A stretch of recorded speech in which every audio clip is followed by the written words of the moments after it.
যুদ্ধে এদেশের জনগণ করেছিল, যে আকাঙ্ক্ষায় আবারও জীবন দিয়েছে জুলাই গণঅভ্যুত্থানে, কিন্তু আমরা বারবারই নানান শক্তির বাধায় হোঁচট খেয়ে যাচ্ছি। আমরা দেখেছিলাম মুক্তিযুদ্ধের পরে যে গণতন্ত্র প্রতিষ্ঠার কথা ছিল, সেই গণতন্ত্র স্বপ্নকে, সেই আকাঙ্ক্ষাকে কবর রচনা করে বাকশাল প্রতিষ্ঠা করেছিল তৎকালীন সরকার শেখ মুজিবুর রহমান। এবং পরবর্তীতে আমরা 16 বছরেও এই একই জিনিস দেখলাম। বিএনপি বহুদলীয় গণতন্ত্রের কথা বলে, কিন্তু আমরা এবারে দেখলাম যে 2026 সালের নির্বাচনের মধ্য দিয়ে তারা এসে গণতান্ত্রিক রাষ্ট্র নির্মাণের যে স্বপ্ন, যে আকাঙ্ক্ষা, যে প্রতিশ্রুতি, এই সব কিছুর সাথে তারা আবার প্রতারণা করছে। এবং আমরা এবার খুবই স্পেসিফিক কয়েকটা সংস্কার নিয়েই কিন্তু অন্তর্বর্তী সরকারের সময় আমরা ঐক্যমত হয়েছিলাম, আলোচনা করেছিলাম। আমরা বলেছিলাম যে একটা উচ্চকক্ষ লাগবে। উচ্চকক্ষ কেন লাগবে? বাংলাদেশের যে সংবিধান, সেই সংবিধানকে চেক দেওয়ার জন্য। কারণ যে কোনো সরকার 2/3 মেজরিটি নিয়ে আসে এবং সংবিধানকে কাটাছাড়া করে নিজের মতো করে তারা সংশোধন করে নেয় প্রতিবার। ফলে এখানে একটা উচ্চকক্ষের মূল দায়িত্বটাই হবে এখানে সংবিধানকে একটা চেক এন্ড ব্যালেন্সের জায়গায় রাখা, যাতে নিম্নকক্ষে 2/3 মেজরিটি থাকলেও উচ্চকক্ষে যাতে একটা ব্যালেন্স থাকে, একটা ভারসাম্য থাকে, এবং সংবিধান পরিবর্তনের ক্ষেত্রে যাতে গণভোটের ব্যবস্থাও থাকে। এবং সে উচ্চকক্ষকে আমরা বলেছি ভোটের অনুপাতে করতে হবে, কারণ আসনের অনুপাতে করলে সে উচ্চকক্ষের আসলে কোনো গুরুত্ব নাই, সেটা কেবল অলংকারিক হবে।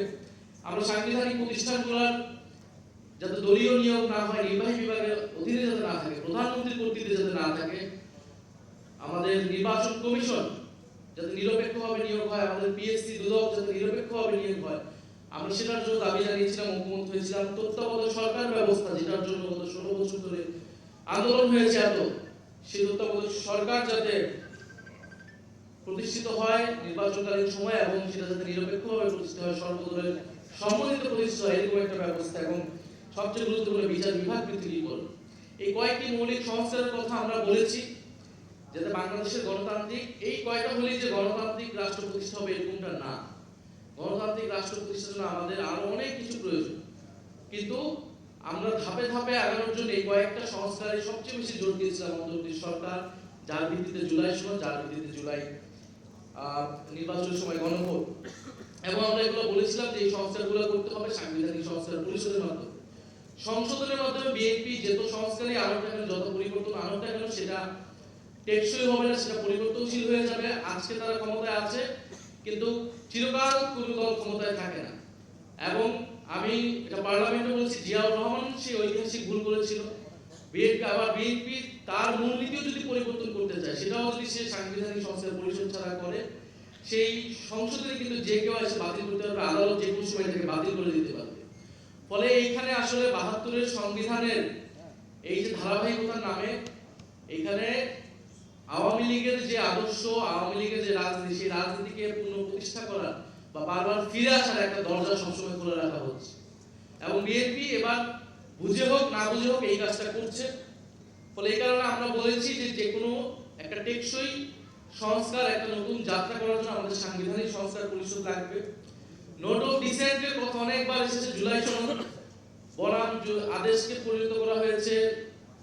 নোট অফ ডিসেন্ট যে কোনো সিদ্ধান্তে আপনারা দেখবেন যে পার্লামেন্ট অনেকগুলো সিদ্ধান্ত হয়েছে, সেখানে অনেক বিরোধিতা আছে, অনেকের বক্তব্য আছে এই সিদ্ধান্তের সাথে আমি একমত না, বা এই সিদ্ধান্ত এরকম হতে পারত। তার সেই নোট অফ ডিসেন্ট গুলো লিখিত হয়, রেকর্ডেড হয়, কিন্তু সিদ্ধান্ত কিন্তু পাস হয়ে যায়। নোট অফ ডিসেন্ট ঠিক এরকম একটা জায়গা, নোট অফ ডিসেন্ট দেওয়াই হয়েছিল যেটা একটা হিস্টোরিক্যাল ডকুমেন্ট হিসেবে, রেকর্ড হিসেবে থাকে, এটা কোনো সিদ্ধান্তে কোনো প্রভাব বিস্তার করবে। কিন্তু জুলাই সনদ যেদিন স্বাক্ষর হয় সেদিন আলাদা করে নোট লেখা হয়েছে সবগুলো, যে যার মানে যেই দল আসবে সেই দল নিজেরাই সংস্কার করবে তাদের মতো করে। তাহলে তো এই ঐক্যমতের বা জুলাই সনদের কোনো আসলে বাস্তবতা থাকে না, প্রাসঙ্গিকতা থাকে না। সেই জায়গা থেকেই জুলাই আদেশ দেওয়া হয়, যে সেই জায়গা থেকে গণভোট দেওয়া হয়, এবং গণভোটের মাধ্যমে কিন্তু জুলাই আদেশ জনগণের সম্মতি পেয়েছে। কারণ এই গণভোটেই জনগণ জুলাই আদেশ মানে কি মানে না সে কথা স্পষ্টভাবে বলা হয়েছে। আরেকটি বিষয় যেটা আমরা এখন আলোচনা আসছে সেটা হচ্ছে জুলাই ঘোষণাপত্র। সেই জুলাই ঘোষণাপত্র কিন্তু সংবিধানের তফসিলে যুক্ত হওয়ার কথা কমিটমেন্ট দেওয়া আছে। সেই বিষয়ে আমরা সরকারকে এখনো কথা বলতে শুনিনি।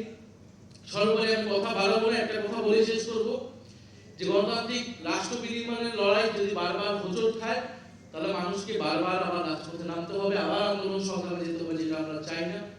আমরা চাই দেশের স্থিতিশীলতার স্বার্থেই এই গণতান্ত্রিক সংস্কারগুলো করে আমরা সামনের দিকে আগাতে চাই।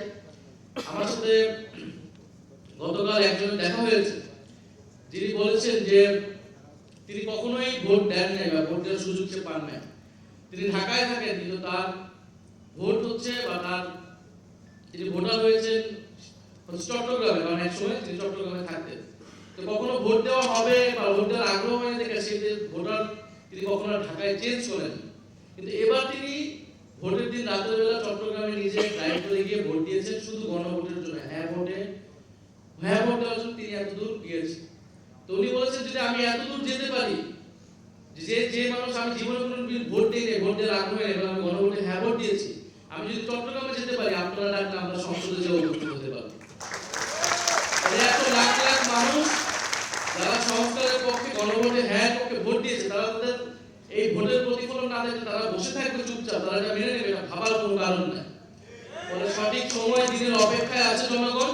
সেই দিনের আগে যদি সরকার বুঝতে পারে প্রথম অধিবেশনকে সরকার ব্যর্থ করেছে, যে অধিবেশনে আমাদের আলোচনা করার কথা ছিল কিভাবে আমরা এগুলো বাস্তবায়ন করবো, অধ্যাদেশ বাস্তবায়ন করবো, সেগুলোকে সবকিছুকে বাদ দিয়ে সরকার তার মতো করে সংবিধানকে সংসদকে পরিচালিত করেছে। এটা যদি অব্যাহত থাকে তাহলে রাজপথ জনগণের আন্দোলনে কিন্তু একমাত্র আমাদের রাস্তা হয়ে দাঁড়াবে।